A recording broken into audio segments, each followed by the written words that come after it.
자, 이 시간 우리 함께 교독하며 읽은 마가복음 8장 24절에서 3절까지의 말씀을 가지고 오늘 마가복음 20번째 시간입니다. 바른 관계를 맺는 믿음의 두 가지 자세, 바른 관계를 맺는 믿음의 두 가지 자세라는 설교의 제목으로 은혜를 누리고자 합니다. 좌우 계신 분들 서로 바라보며 이렇게 서로 축복할까요? 주 안에서 당신을 사랑합니다. 이거 서로 축복하면서 합시다. 시작. 주 안에서 우리 형제님을 자매님을 사랑합니다. 할렐루야. 우리 대표 기도회도 우리 석훈 형제님이 기도해 주셨던 것처럼 우리 지난 주일 그리고 월요일 우리 교회에서 처음으로 여름 성경 학교를 진행을 했었습니다. 이번 여름 성경 학교를 위해서 준비하고 있으신 우리 김종호 목사님, 장인아 사모님을 비롯해서 여러 선생님들 그리고 우리 보조 교사들 또 우리 봉사자들께 다시 한번 또 이렇게 제가 담임 목회자로서 깊은 감사의 이 말씀을 전합니다. 이번에 참 그 여름 성경학교를 진행할 때 우리 인원 숫자는 작았지만 진행하는 규모는 거의 뭐 한 몇십 명 있는 뭐 여름 성경학교처럼 이렇게 진행을 했었거든요. 이 여러 가지 다양한 순서들도 좋았는데 이번 여름 성경학교의 주제가 뭐였냐면 믿음의 길을 걸어가요였어요. 믿음의 길을 걸어가요. 주제가 믿음이다 보니까 김종 목사님이 이제 저에게는 첫 시작 예배와 마침 예배를 부탁을 하셨는데 이렇게 특별히 어떤 주제를 해달라고 저한테 말씀하지 않았지만 이 주제가 믿음의 길을 걸어가요로 하다 보니까 저도 믿음에 관련해서 말씀을 전했거든요. 그리고 김종호 목사님도 주일 저녁에 예배 가운데도 믿음에 관련해서 말씀을 전했는데 우리를 크리스찬이라고 하잖아요. 크리스찬. 제가 이게 한 2주 전에 저희 교회 단톡방에 제가 올려드린 혹시 영상 그거 보셨어요? 그 영화배우 하정우 씨가 자기들 소개할 때 어떻게 소개했는지 저 그거 보고 너무 엄청 이렇게 은혜가 됐어요. 자기는 크리스찬이라고 크리스찬이라서 자기 삶 가운데서 가장 버팀목이 되는 게 그게 유튜브다 보니까 신앙이라 얘기하지 않고 종교라고 얘기했죠. 하정우 나는 이렇게 크리스찬이고 나는 신앙이 내 인생의 가장 큰 버팀목이라고. 여러분 크리스찬 우리를 스스로 크리스찬이 부르잖아요. 크리스찬은 교회 다니는 사람이 크리스찬이 아니죠. 예수님 믿는 사람이 크리스찬입니다. 그래서 크리스찬의 특징이 뭡니까? 예수님을 믿는다. 우리의 믿음의 대상은 예수님. 그분을 어떻게 대한다고요? 그냥 역사에 있었던 한 인물, 그냥 지식으로 대하는 것이 아니라 그분을 나의 구세주로, 주인으로 믿는 거죠. 그래서 이 기독교 신앙은 믿음에 대해서 아는 것이 너무나 중요합니다. 믿음으로 그분을 대하는 것. 여러분 믿음으로 대하면 과정은 험난해도 이 결과는 너무 좋습니다. 믿음으로 대하면 구원을 얻게 되고요. 믿음으로 기도하면 응답도 받게 되고 믿음으로 예배하면 오늘 예배 가운데 우리가 은혜도 받게 되고 또 믿음으로 살면 하나님을 깊이 경험할 수도 있거든요. 그래서 우리가 뭐 할 때 주님이 기뻐하십니까? 우리가 성공하고 잘 나갈 때 기뻐하시는 것이 아니에요. 물론 예쁘고 아름답고 건강한 것도 중요하지만 그럴 때 주님이 기뻐하시는 것이 아니라 우리가 믿음으로 살 때 하나님 너무 기뻐하시거든요. 우리 너무 잘하는 말씀이죠. 히브리서 11장 6절 말씀. 믿음이 없이는 하나님을 기쁘시게 해드릴 수 없습니다. 하나님께 나아가는 사람은 하나님이 계시다는 것과 하나님은 자기를 찾는 사람들에게 상 주시는 이심을 믿어야 합니다. 여러분 어떨 때 주님이 기뻐하신다고요? 믿음으로 주님을 대할 때, 믿음이 있을 때 하나님이 기뻐하신다는 거예요. 그럼 믿음으로 산다는 게 여러분 구체적으로 무엇일까요? 우리가 믿음으로 산다는 것에 대해서 좀 관념적으로 이해할 때가 많은데 여러분 믿음으로 산다는 것은 정말 구체적이고 실천적인 거거든요. 그래서 성경은 믿음에 대해서 여러 가지로 설명하기도 하고 여러 인물들을 통해서 믿음으로 사는 삶이 어떤 삶인지 우리에게 알려주기도 한다는 거예요. 오늘 본문에 나오는 이 여인이 대표적으로 그런 인물 중에 한 명입니다. 예전에 개역 개정 성경에는 수로보니아 여자라고 나왔는데 우리 세번역에는 좀 더 이렇게 명칭이 시로페니키아라고 나오죠. 이 여인을 통해서 오늘 우리 믿음에 대해서 배워보려고 해요. 특별히 믿음이 있다고 했었을 때 가지는 두 가지 자세가 있습니다. 오늘 이 두 가지 자세를 우리 함께 나눠보려고 하는데요. 오늘 예수님께서 주로 사역을 했던 지역은 이스라엘의 북부였던 갈릴리 호수 주변 지역이었어요. 근데 예수님은 가는 곳마다 사람들이 계속 알아보다 보니까 많이 모여드는 거예요. 그 예수님도 따로 시간을 가질 필요가 있다 보니까 어디로 가시냐면 오늘 두로 지역으로 가십니다. 두로 지역. 예. 그러니까 지금 우리로 따지면 지금 휴가철이잖아요. 예수님이 마치 휴가처럼 일부러 이스라엘이 아닌 해외로 가시는 거예요. 예, 저는 어디를 가도 저를 알아보는 사람이 잘 없어가지고 되게 편하거든요. 근데 이제 좀 유명인들은, 연예인들은 그렇지 않다고 하잖아요. 어디를 가도 착 알아보니까 취재를 못하다 보니까 일부러 한적한 곳으로 가잖아요. 예, 그래서 우리 이제 찬희 형제가 내일 한적한 곳, 예, 홍콩으로 가잖아요. 예, 그렇지 않나요? 그래서 예수님이 지금 일부러 가신 거예요. 혼자 따로 좀 시간을 가지고 싶으셔가지고. 그래서 24절 말씀 보세요. 예수께서 거기에서 일어나셔서 두로 지역으로 가셨다. 그리고 어떤 집에 들어가셨는데 아무도 그것을 모르기를 바라셨으나 숨어 계실 수가 없었다. 두로 지역에 왜 가신 거예요? 거기서 혼자 좀 시간을 가지고 싶어서. 예수님이 말씀도 보고 기도도 하고 혼자 이 경건의 시간을 가지고 싶어서 그곳에 가셨는데, 근데 그 두로 지역에 가도 이미 예수님에 대한 소문이 다른 민족, 다른 나라에도 퍼져 있다 보니까 어디를 가도 예수님이 쉴 수가 없는 거예요. 거기에도 예수님을 만나려고 한 사람들이 왔다는 거예요. 누가 왔는가? 한 여인인데 이 여인이 예수님께 와서 간청을 합니다. 어떤 간청을 하는가? 25절과 26절 보세요. 악한 귀신 들린 딸을 둔 여자가 곧바로 예수의 소문을 듣고 와서 그의 발 앞에 엎드렸다. 그 여자는 그리스 사람으로서 시로피니키아 출신인데 자기 딸에게서 귀신을 쫓아내달라고 예수께 간청하였다. 자, 이 여인이 예수님께 와서 엎드립니다. 그리고 간청합니다. 그러니까 이 여인이 예수님께 와서 엎드릴 때, 간청할 때는 이 두 가지가 포함되어 있는 거겠죠. 하나는 뭐냐면 딸에 대한 사랑이겠죠. 다른 하나는 뭘까요? 예수님에 대한 믿음이겠죠. 지금 자기 딸이 귀신 걸려 있는 거예요. 이 귀신 걸려 있다는 게 실제로 귀신이 와가지고 그런 것도 있겠고, 당시에는 정신적인 마음의 질병이 있는 이 모든 것들을 이 귀신 들림 현상으로 봤었거든요. 하여튼 이 딸이 귀신 들려 있는 거예요. 그런데 이 사실을 숨기고 살아도 되는 거예요. 근데 이 여인에게 이 엄마에게서 그것보다 중요한 건 뭐겠습니까? 딸이 고침받는 거예요. 정상적으로 생활을 하는 거예요. 주변에서 어떤 눈빛으로 우리 가족을 대하더라도 그 상관없어요. 딸에 대한 사랑으로 예수님께 나오는 거예요. 부모님들 다 그렇지 않아요? 나중에 우리 청년들도 자식이 생기면 아마 그런 것들을 더 경험하게 될 거예요. 뭐 아들만, 내 자식만, 내 딸만 고침을 받을 수 있다면 주변에서 어떻게 하든 상관없는 거예요. 그냥 예수님께 나오는 거예요. 그리고 예수님께 나왔다는 것은 지금 나의 딸을 괴롭히는 귀신을 예수님은 쫓아내줄 수 있는 분이야. 우리 딸을 고쳐줄 수 있는 분이야. 라는 믿음으로 나오는 거죠. 여러분, 이게 이 전도자에게 필요한 자세지 않아요? 영혼에 대한 이 사랑과 이 영혼이 예수님께로만 나오면 나음을 입고 구원을 얻을 수 있는데, 이 믿음, 사랑과 믿음, 이 전도할 때 우리 가운데 필요한 거죠. 최근에 이제 제 아내가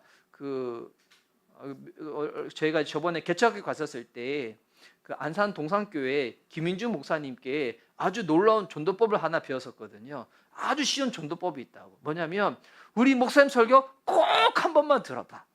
우리 목사님 설교 꼭 한 번만 들어봐. 여러분 혹시 그렇게 전도해 보셨나요? 네. 여러분 영혼에 대한 사랑이 없으신 거예요? 저에 대한 믿음이 없으신 거예요? 우리 목사님 꼭 한 번만 들어봐. 이렇게 해보라는 거예요. 하여튼 이 사랑과 믿음이 있을 때 우리가 전도를 하게 되는데, 그런데 이 여인이 예수님께 와서 이렇게 엎드렸어요. 이렇게 간청했어요. 그런데 예수님이 이 여인을 향한 말씀을 보면 우리의 상식으로 이해되지 않는 말씀을 하세요.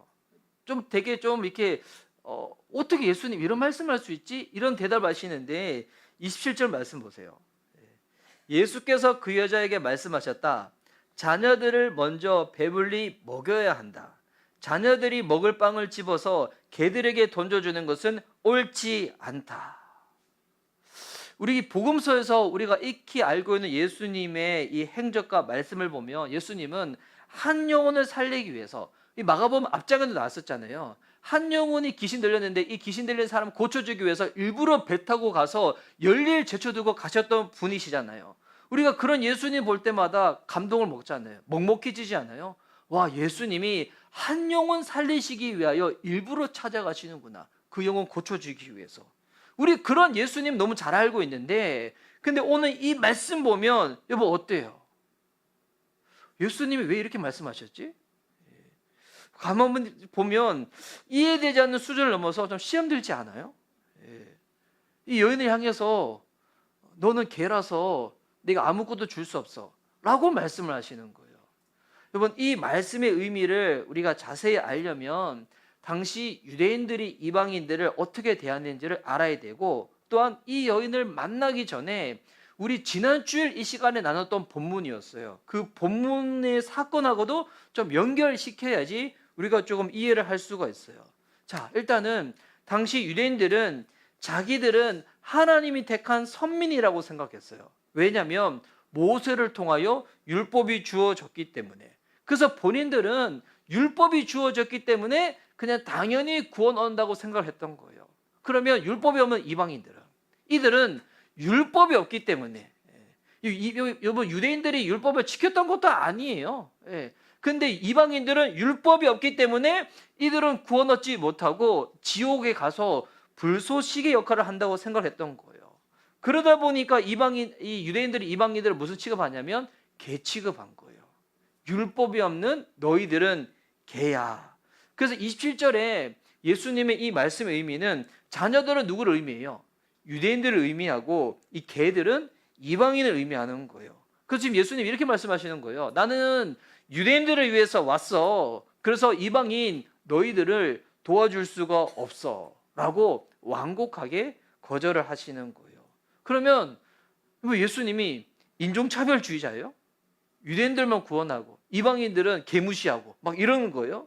그래서 이 여자, 그러니까 예수님은 잘못 보다 보면 예수님 마치 인종차별주의자 같기도 하고 예수님은 여자를 무시하는 것처럼 보이기도 하고 라는 생각이 들잖아요. 근데 여러분, 이 사건의 끝을 보면 결과적으로 딸을 고쳐주세요. 그럼 왜 예수님이 이렇게 말씀하시는 걸까요? 여러분, 이걸 이해하려면, 그래서 우리가 성경을 볼 때 성경을 좀 통전적으로 전체적으로 봐야 될 것이 뭐냐면, 이 본문을 잘 이해하려면 앞뒤에 어떤 일들이 있었는지, 마가복음에서 전체적으로 예수님이 무엇을 말씀하시고 어떻게 삶을 사셨는지, 그리고 성경 66권 전체에서 도대체 말하는 의미가 무엇인지를 알아야지 이 하나의 부분에 대해서 우리가 자세히 알 수가 있거든요. 지난 주일날 우리 이제 이곳에 와서 예배를 드리셨던 분들, 아니면 이곳에 오지 못하셨지만 온라인으로 말씀을 들으셨던 분들은 예수님과 종교 지도자들 간에 정결 의식 때문에 종교 지도자들이 예수님께 시비를 걸었던 것을 아마 기억하고 계실 거예요. 기억하시나요? 그래서 유대인들이 와서 그러잖아요. 우리는 율법도 있고 정결의식도 있어서 우리는 정결해, 깨끗해 라고 생각하지만 예수님 뭐라고 말씀하셨어요? 그런 외적인 방법으로 너희 속, 마음, 생각 깨끗하게 할 수 없다는 거예요. 너희는 더럽다는 거예요. 더럽다는 거. 왜? 너희 마음과 생각이 더럽기 때문에. 그래서 예수님이 그들의 마음과 생각이 얼마나 더러운지 이렇게 다 들춰내셨잖아요. 이게 21절에서 23절에 나오는 말씀인데 지난주 본문이었어요. 제가 한번 읽어드릴게요. 나쁜 생각은 사람의 마음에서 나오는데 곧 음행과 도둑질과 살인과, PPT 있을 건데요. 있지 않나요? 자, 나쁜 생각은 사람의 마음에서 나오는데 곧 음행과 도둑질과 살인과 간음과 탐욕과 악의와 사기와 방탕과 악한 시선과 모독과 교만과 어리석음이다. 이런 악한 것이 모두 속에서 나와서 사람을 더럽힌다. 지금 무슨 말씀하고 있는 거예요? 유대인들, 너희들 자기들 내면은 더러우면서, 너희 생각과 마음은 더러우면서 율법을 가지고 있다고, 정결의식을 행하고 있다고, 너희들 깨끗하다고 생각하면 안 돼. 너희들 더러워 라고 예수님이 유대인들을 향해서 말씀을 하셨던 거죠. 근데 반면에 유대인들은, 이방인들은 율법이 없기 때문에 더럽다고 생각해서 개라고 지칭을 했다고 했잖아요. 그러니까 예수님은 지금 뭐라고 말씀하시는 거예요? 지금 이방인들을 향해서 개라고 지칭하면서 유대인들도 더럽고 이방인도 더럽다는 거예요. 지금 예수님은 이들 모두를 향해서 말씀을 하고 있는 거예요. 유대인만 더러운 것이 아니라, 이방인만 더러운 것이 아니라 유대인도 더럽고 이방인도 더럽다는 거예요. 이 말인즉 너희들 모두는 깨끗함이 필요하다는 거예요. 깨끗함이. 여러분, 어떤 사람만이 이런 말을 할 수가 있을까요? 이 말씀에는 여러분, 예수님의 자기에 대한 선언이 포함되어 있는 거예요. 우리가 이제 성경을 읽을 때, 아니면 우리가 예수님을 좀 생각할 때, 우리 이제 흔히 이제 갖는 실수 중에 하나가 뭐냐면, 저 이런 경우를 많이 봤는데, 예수님을 우리식으로 좀 생각하고 이해할 때가 많아요. 그러니까 예수님을 대할 때 인간식으로 대할 때가 많아요. 여러분, 그거 기억하셔야 돼요. 예수님은 인간으로 오셨지만 인간의 몸을 입고 오신 하나님임을 기억하셔야 됩니다. 여러분, 제가 만약 여러분들한테 이렇게 얘기한다고 생각해 칩시다. 자, 여러분들 모두 가족을 소중하게 대하시죠? 소중을 다하시는데, 근데 여러분 가족보다도 여러분은 저를, 이상한 목사를 더 사랑하고 소중하게 대하셔야 됩니다. 여러분이 물질과 시간과 은사를 가지고 사용하는 것 너무 좋지만 그 모든 것을 가지고 저를 위해서 가장 먼저 중요하게 사용을 하셔야 됩니다. 라고 한다면, 여러분, 저는 어떠한 존재인 거예요? 어떠한 존재? 여러분, 어떤 사람들보다도 저를 가장 사랑하셔야 되고 가장 저를 소중하게 대하셔야 됩니다. 이게 제가 얘기한다. 저는 어떤 존재가 되는 거예요? 네, 이단이 되든지 아니면 제가 정말 신이든지, 예, 둘 중에 하나겠죠. 제가 정말 신이든지 아니면 이단이 되든지. 예. 저는 이렇게 말할 자격이 없어요. 여러분, 다 더러워요. 저만 깨끗해요. 저를 따라오셔야 돼요. 라고 하면 전 이단이든지 신이든지. 근데 저는 제가 신이 아니기 때문에 저는 이렇게 말할 수가 없어요. 그런데 여러분, 예수님은 이단입니까? 신입니까? 이게 중요한 거예요. 여러분, 예수님의 말씀을 보면 예수님은 어디를 가도 우리들 가운데 위로의 메시지, 은혜 메시지만 전하시는 게 아니에요. 이 마태복음 10장 37절 말씀인데 제가 한번 읽어볼게요. 나보다 아버지나 어머니를 더 사랑하는 사람은 내게 적합하지 않고 나보다 아들이나 딸을 더 사랑하는 사람도 내게 적합하지 않다. 예수님 지금 말씀하시는 거예요. 복음서 읽어보세요. 어디를 가도 예수님은 이렇게 말씀하세요. 왜 예수님이 이렇게 말씀하시는 걸까요? 예수님은 하나님이 사람이 되신 분이거든요. 예수님은 하나님이세요. 예수님이 신이기 때문인 거예요. 그래서 예수님은 유대인을 향해서 이렇게 말씀하실 수가 있는 거예요. 더불어 이방인을 향해서도 이렇게 말씀할 수가 있는 거예요. 왜? 예수님은 유일하게 죄가 없는 인간, 하나님이시기 때문인 것입니다. 우리가 예수님을 대할 때 종교로 대하는 사람들, 이거 종교가 뭐냐면 나를 위해서 신이 존재하는 거예요. 그러니까 나의 구미에 맞춰서 신이 이렇게 바뀌어야 되는 거예요. 예수님을 종교로 대하는 사람들은 예수님은 언제든지 나에게 위로의 말, 예쁜 말, 좋은 말만 해줘야 된다고 생각하는 사람들이 있어요. 죄에 대해서, 회개에 대해서 듣기 거북한 말은 하지 않기를 원하는 사람들이 있어요. 하지만 어떤 말은 여러분 잘 이해하셔야 돼요. 그 말 자체가 그냥 팩트이기 때문에, 진실이기 때문에 불편하게 여기지 않아도 되는 말들이 있어요. 그 말 자체가 진실이기 때문에, 진리이기 때문에.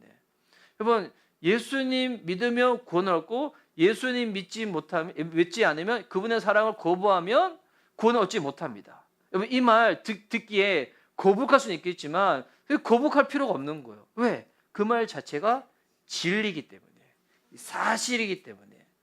어떤 것은 사실일 때는 그냥 받아들이면 되는 거예요. 그냥 받아들이면.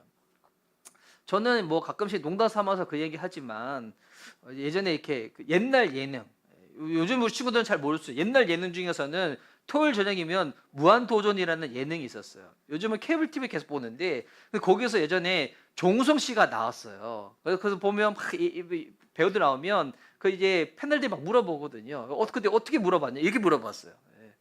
종수 씨는 혹시 너무 잘생겨서 불편한 적이 없었냐고. 그때 뭐로 대답했냐면 없었다고. 예, 종훈 씨가 그렇게 대답하는데 기분 나쁘신 분, 예, 언짢으신 분, 불편하신 분. 그렇지 않죠? 왜? 잘생겼잖아요. 예. 제가 조은성 씨를 처음 기억한 거 언제냐면 저 고등학교 때 영화 나왔던 비트라는 영화가 있거든요. 예. 그때 비트라는 영화 와 정말 그때 멋있었어. 근데 요즘 보니까 나이 들어도 멋있는 것 같아. 나이 들어도 멋진 사람은 다 그런가 봐요. 저도 그런가? 제가 이렇게 얘기하면 여러분 마음 어때요? 저분 되게 불편하시잖아요. 예, 되게 비웃고 계시잖아요. 예. 근데 정호선 씨가 그렇게 얘기하는 거는 불편할 필요가 없죠. 왜? 뭐 대부분 다 그렇게 사실로 대하기 때문에. 여러분 그래서 어떤 이야기는 그 말 자체가 너무 사실이고 진리이기 때문에 그 말을 들었을 때 불편할 필요가 없는 말들이 있어요. 그냥 받아들이면 되는 거예요. 이번 유대인도 더럽고요. 이방인도 더럽고 다 더러운 존재인데 예수님만이 절대적으로 깨끗한 분이시라는 거예요. 예수님만이 절대적인 존재이기 때문에 예수님이 지금 이렇게 얘기하는 거예요. 너희들은 고침받고 싶지만 은혜 받고 싶지만 너희들은 은혜 받을 자격이 없는 자들이야 라고 예수님 말씀하시는 거예요. 근데 이때 이 여인이 정말 놀라운 얘기를 합니다. 한술 더 떠서 이야기하는데 28절 말씀이거든요. 28절 말씀은 우리 함께 한번 읽도록 하겠습니다. 자, 시작. 그러나 그 여자가 예수께 말하였다. 주님, 그러나 상 아래에 있는 개들도 자녀들이 흘리는 부스러기는 얻어 먹습니다. 이 여인이 지금 뭐라고 얘기하는 겁니까? 네, 예수님의 말씀이 맞습니다. 옳습니다. 저는 개입니다. 당신이 저를 향해서 그렇게 말해도 저는 그렇게 괜찮은 사람입니다. 그럼에도 불구하고 저에게 무언가를 주십시오 라고 이야기를 하는 거예요. 그러면서 한 얘기를 하죠. 개를 키우는 주인이 밥상에서 뭐가 떨어졌을 때 개가 와서 먹으면 여보 주인이 어떻게 해요? 그냥 내버려 두죠. 그 먹을 거 죽을 거 아니라면 내버려 둘 거예요. 근데 그 주인이 사랑이 많고 은혜가 많은 주인이 아니어도 정말 뭐 반려견의 인권이 아니지 경권이라 해야 되나? 경권을 향해 가지고 막 일하는 주인이 아니어도 먹다가 자기가 흘렸어. 근데 개가 와서 먹어. 하면서 그 개 여러분 학대하는 사람 없을 거예요. 내버려 둘 거예요. 은혜로운 주인이 아니더라도. 그런데 이 여인은 이렇게 고백하고 있는 거예요. 그냥 일반적인 주인도 개한테 그렇게 대하는데 저는 당신이 은혜로운 분이라는 것을 알고 있습니다.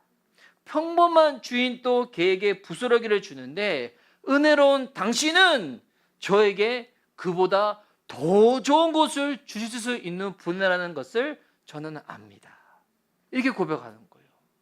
여러분 이 말을 예전에 잘못 이해하신 분들은 부스러기 은혜라도 주세요라고 하는데 뭐 그게 아니에요. 은혜가 없는 분도 개한테 부스러기를 주는데 당신은 은혜로운 분이시기 때문에 저에게 더 좋은 것을 주실 줄 안다는 거예요. 여러분 이 여인은 예수님이 정확하게 어떤 분인지 알지는 못했지만 이런 이해는 있었던 것 같아요. 이분은 나랑 똑같은 인간은 아니신 것 같아. 예수님은 인간 이상의 분이신 것 같아. 라고 이렇게 대하는 거예요. 그러니 만약 여러분 똑같은 인간이 야 너 개야 라고 하면 가만히 있어요? 예, 가만히 있죠. 야, 개 눈에 개밖에 안 보이는데 네가 개야 막 하지 않아요? 예. 근데 이 여인은 너 개야 라고 했는데도 불구하고 이걸 받아들여요. 왜 받을 수 있냐면 예수님은 내가 다 알지 못하지만 인간 이상의 어떤 분이실 거야 라고 이해했기 때문에 딱 이렇게 대하는 거예요. 여러분 이 여인의 태도에서 볼 수 있는 중요한 두 가지 믿음의 태도가 있어요. 뭐냐면 이 여인은 말씀을 있는 그대로 믿는 믿음이 있었어요. 그걸 두 글자로 뭐 얘기할 수 있을까요? 이게 겸손이에요. 주님의 말씀을 있는 그대로 받아들이는 거. 그럼에도 불구하고 구하는 담대함이 있었어요. 이게 뭘까요? 용기겠죠. 겸손과 용기. 맞습니다. 저는 더러운 존재입니다. 그럼에도 불구하고 당신에게 달라고 말하고 싶습니다. 여러분 이것이 하나님과 바른 관계를 맺는 믿음의 아주 중요한 두 가지 자세예요. 제가 이 얘기를 예전에도 언급한 적이 있었는데 제가 이 얘기를 좀 아마 자주 언급을 이제 할 거예요. 여러분, 성경이 말하는 바, 복음이 인간이 말하는 바가 뭐냐면 이 두 가지예요. 복음을 믿으면 우리 가운데 두 가지 믿음이 생기는데 뭐냐면 당신은 당신이 생각한 그 이상으로 죄인이라는 거예요. 동시에 당신은 당신이 감히 상상할 수 없을 만큼 사랑을 받은 존재라는 거예요. 여러분, 이게 십자가의 의미예요. 하나님의 아들이신 예수님이라도 처벌받지 않으면 당신은 용서받을 수 없는 심각하고 철저한 죄인이지만 동시에 하나님의 아들이신 예수님이 당신의 생명을 저버릴 만큼 하나님은 당신을 사랑하신다는 거예요. 네. 이게 십자가의 의미예요. 복음을 믿을 때 우리 가운데 생기는 두 가지 믿음의 태도가 이건 거예요. 나는 내가 생각하지도 못할 만큼의 난 심각한 죄인이구나. 여기서 겸손의 믿음이 나오는 거예요. 근데 동시에 나는 상상하지도 못할 만큼 하나님으로부터 놀라운 사랑을 받았구나. 여기서 주님 앞에 나아갈 수 있는 담대한 용기가 생기는 거예요. 나는 죄인이지만 그럼에도 하나님의 은혜로 당신에게 나아갈 수 있습니다. 내가 당신에게 무언가 요구할 자격이 없지만 나아갈 수 있도록 은혜를 베푸신 분이 당신이시기, 하나님이시기에 나는 하나님께 구합니다. 여러분, 이게 하나님과 바른 관계를 맺는 정말 건강한 성경적인 관계를 맺는 두 가지 태도예요. 여러분, 이걸 꼭 여러분 기억하셔야 돼요. 그래서 나는 인간인데 하나님은 하나님 되시는 거예요. 나는 연약하고 죄인인 것을 겸허하게 인정하는데, 그런데 그분이 나에게 무언가 주셔야 될 의무가 있어서 주시는 게 아니에요. 그런데 그분은 나에게 아들을 내어주실 만큼 나를 사랑하시는 분이기 때문에 내가 구할 때 기꺼이 주시는 분이시라는 거예요. 이게 놀라운 이번 복음을 믿을 때 우리 가운데 생기는 믿음이고 주님 앞에 나아갈 때 우리가 가져야 될 믿음의 태도라는 거예요. 이 겸손과 용기, 어떻게 보면 낮아짐과 담대함. 놀랍지 않아요? 우리가 기도할 때 주님 왜 응답해 주시나요? 내가 금식했기 때문에, 내가 몇 시간 무릎 꿇었기 때문에, 내가 이렇게 주님 앞에서 지성이면 감천이라고 막 이렇게 했기 때문에, 여러분, 그것 때문에 주님이 주시는 게 아니에요. 그분이 우리에게 무언가 주셔야 될 의무가 없어요. 단 그분이 우리의 기도 가운데 응답하신다면 이유는 하나입니다. 아들까지 내어주실 만큼 우리를 사랑하시기 때문에. 그 이유로 주님이 우리의 기도 가운데 놀라운 응답으로, 은혜로 함께 해주신다는 거예요. 오늘 원래 이 설교 제목을 처음에는 하나님과 바른 관계를 맺는 믿음이라 지으려고 했다가 제가 하나님을 제가 딱 이렇게 앞부분에 이 부분 없앴죠. 왜냐하면 이게 보니까 이 겸손과 용기는 하나님과의 관계뿐만이 아니라 여러분 사람과의 관계도 마찬가지고요. 교회에서의 관계도 마찬가지예요. 우리가 건강 관계를 맺을 때 꼭 필요한 태도예요. 부모와 자식 간에도 보니까 언제 이게 관계가 끊어지냐면, 이 관계가 어그러지냐면 부모가 자식한테 야, 너는 내 자식이니까 내 말하면 들어야 돼. 여기 뭐가 들어가 있는 거예요? 교만이 들어가 있죠. 넌 내 아들이니까, 내 딸이니까 그냥 부모가 얘기하면 그냥 들어. 그냥 뭐 이해 못해도 들어. 나도 그렇게 살아서 그냥 들어. 여러분, 기분 좋아요? 여기에 교만이 들어가 있어요. 근데 자식은 이런 마음이 있거든요. 그럼에도 사랑으로 부모님이 자기한테 다가와 주기를 바라는 마음이 있어요. 그런데 내가 부모님한테 상처를 줬기 때문에 부모님이 나를 싫어할 거라고 용기를 내지 못하는 거예요. 보니까 부모도 지혜롭지 못한 거고, 이 자녀도 이 지혜롭지 어리석어서 두 바보가 서로 악순환이 계속 반복되는 거예요. 뭐가 필요할까요? 겸손과 용기가 필요해요. 가끔씩 이제 오늘 또 이렇게 저희가 차 타고 오는데 저희 딸이 그 얘기했거든요. 저희 딸이 이제 즐겨 듣는 방송 중에 하나가 그 있잖아요. 그 뭐죠? 그 금쪽이 나오는 거. 예, 그 볼 때마다 어렸을 때 자기의 기억이 생각나나 봐요. 예, 어렸을 때 저랑 아내는 잘 기억하지 못하는데 어렸을 때 엄마 아빠가 우리 어떻게 대했는지, 얼마나 집에서 밖으로 많이 쫓아냈던지, 심하게 대했던지. 근데 그 대할 때마다 이제 만약에 제가 교만을 묻게 되죠. 아빠는 그보다 더 심했어. 할머니가 할아버지 아빠한테 어떻게 되는지 알아? 얘기하면 관계가 풀릴까요? 근데 저는 그렇게 얘기하고 싶어요. 아빠도 사랑을 배워보지 못했어. 아빠도 누군가한테 조건 없는 그 은혜로운 그런 사랑을 경험해보지 못했어. 물론 할머니 할아버지를 통해서 또한 이게 정말 중조 할머니를 통해서 그런 사랑을 잠깐 경험해봤지만 정말 인간이 아닌 하나님이 주는 그런 완전한 사랑을 아빠도 어렸을 때 경험해보지 못했어. 그리고 아빠도 자녀를 키우는 게 처음이다 보니까 좀 실수가 많았고 부족한 점이 많았어.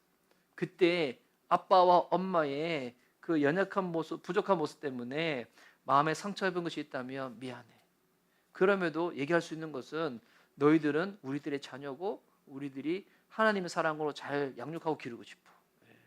그러면 이제 자녀들 그러겠죠. 자녀들 가끔씩 그렇게 얘기할 때 있어요. 엄마 아빠 우리한테 해준 게 뭐가 있어요? 얘기할 때가 있어. 뭘 해줘야 돼? 이렇게 얘기하면 또 강이 안 풀리겠죠. 그때 자녀들 어떻게 돼야 될까요? 맞아. 우리 엄마 아빠도 연약한 한 명의 인간이지.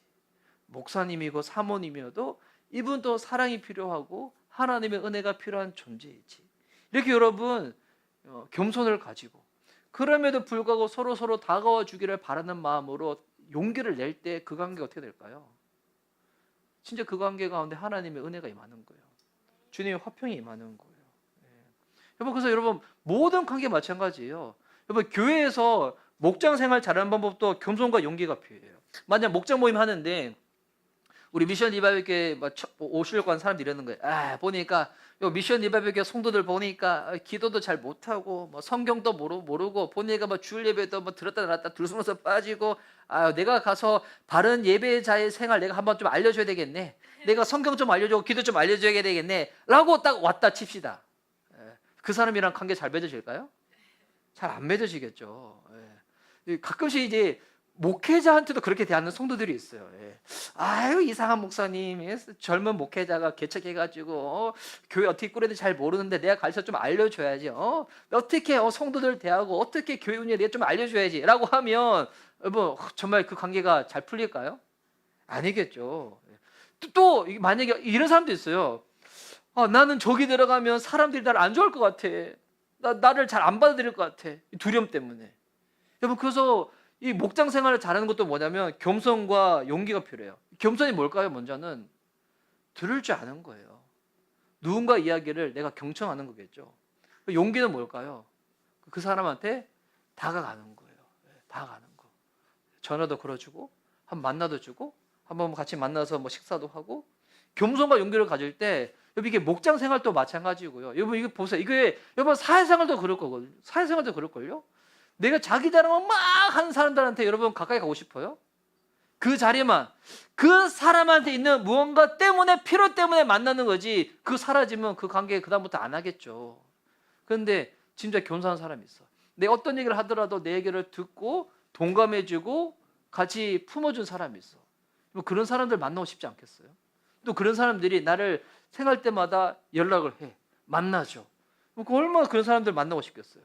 그러니까 여러분 이게 바른 관계를 맺는 게 하나님과의 관계도 마찬가지고 사람과의 관계도 마찬가지입니다.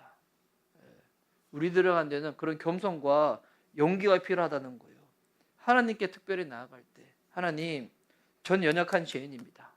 전 심각한 죄인입니다. 그래서 회개로 나가는 거죠. 동시에 하나님 주님은 은혜로운 분인 줄 아십니다. 당당하게 구하며 나아가는 겁니다. 하나님 저에게 은혜를 베풀어 주세요. 구원을 베풀어 주세요. 응답을 허락해 주세요. 내가 받을 자격이 있는 것은 아니지만 하나님 은혜로운 분이시잖아요. 사랑이 많으신 분이시잖아요. 저에게 그 은혜를 부어 주세요. 내가 당신께 드린 것은 죄밖에 없지만 그럼에도 주님 저에게 은혜를 베풀어 주세요. 여러분 이거를 실제로 우리가 경험하는 자리가 저는 기도의 자리인 것 같아요. 묵상의 자리인 것 같아요. 여러분 기도할 때 진짜 그런 마음 들 때가 많거든요. 내가 어제 어떻게 살았는지, 내가 이 기도하기 전에 내가 마음과 생각을 품었는지, 이 거룩하신 하나님 앞에 내가 정말 이런 자격으로 기도할 수 있을까? 이런 마음으로 기도할 수 있을까? 내 안에 이런 음란하고 더럽고 추악한 생각이 많은데, 이런 교만한 생각이 많은데, 이런 마음은 내가 기도할 수 있을까? 나는 정말 기도할 수 없는 사람이구나. 그런데 하나님이 나를 자녀로 품어주시고 내 기도를 응답해 주시는 주님이시구나. 기도의 자리에서 복음을 누리는 거예요. 묵상할 때도 마찬가지예요.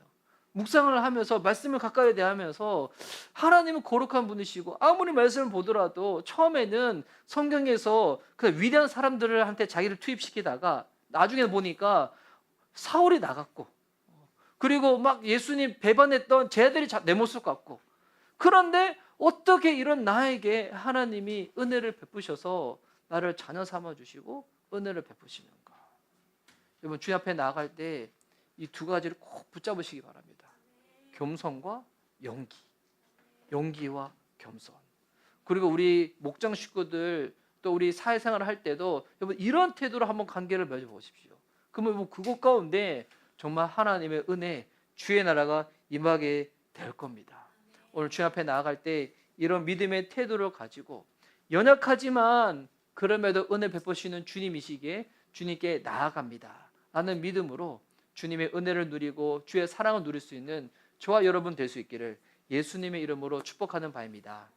아멘.